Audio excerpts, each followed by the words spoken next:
వివరాలు చూద్దాం. విడాకుల అంశానికి సంబంధించి బాంబే హైకోర్టు కీలక వ్యాఖ్యలు చేసింది. భర్తతో శృంగారానికి నిరాకరించడం, వివాహేతర సంబంధాలున్నాయని అతన్ని అనుమానించడం క్రూరత్వంతో సమానమని స్పష్టం చేసింది. విడాకులు పొందేందుకు వీటిని కారణాలుగా పేర్కొనవచ్చని స్పష్టం చేసింది. ఫ్యామిలీ కోర్టు మంజూరు చేసిన విడాకుల్ని సవాల్ చేస్తూ ఓ మహిళ వేసిన పిటిషన్ను ఈ సందర్భంగా తోసిపుచ్చింది. 2013లో వివాహం చేసుకున్న ఓ జంట ఈ ఏడాది తర్వాత నుంచి విడివిడిగా ఉంటోంది. శృంగారానికి నిరాకరించడంతో పాటు భార్య ప్రవర్తనతో తీవ్ర వేదనకు గురవుతున్నారని, విడాకులు మంజూరు చేయాలని కోరుతూ 2015లో పూణేలోని ఫ్యామిలీ కోర్టును ఆశ్రయించాడు. విచారణ జరిపిన న్యాయస్థానం అందుకు అనుమతించింది.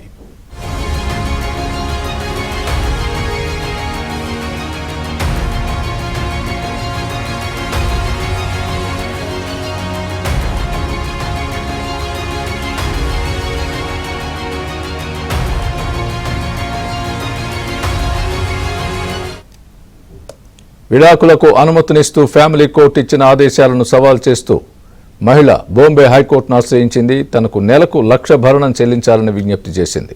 ఈ పిటిషన్ను జస్టిస్ రేవతి మోహితే డేరే, జస్టిస్ నీలా గోఖలే ధర్మాసనం విచారించింది. భర్త పట్ల ఆమె ప్రవర్తించిన తీరు దారుణంగా ఉందని భావించాల్సి వస్తుందని పేర్కొంది. శృంగారానికి నిరాకరించి వేధింపులకు గురిచేస్తే విడాకులు ఇవ్వడం సరైందేనని హైకోర్టు పేర్కొంది.